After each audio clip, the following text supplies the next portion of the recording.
Temos andy avy amin'ny société pique-nique zay zany eto mamokatra glace maro samihafa, misy ny parfum vanille, misy ny parfum chocolat, ary misy ny parfum coco.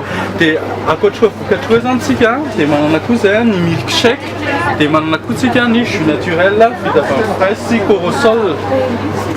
Marian'ny eto moa fa ny vokatra dia vokatra natoraly avokoa ary vita eto.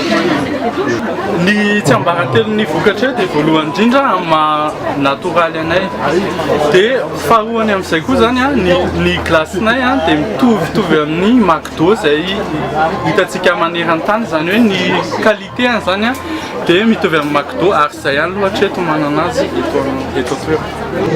Ny akora ampiasaina moa zany eto dia mbola tsy afaka nitezay satria maro ny vokatra zay mbola tsy ananantsika malagasy fa zay vokatra misy eto an-toerana dia eto an-toerana ihany zay makana azy. Ho an'ireo zay mbola tsy misy eto dia tsy maintsy manafatra zay.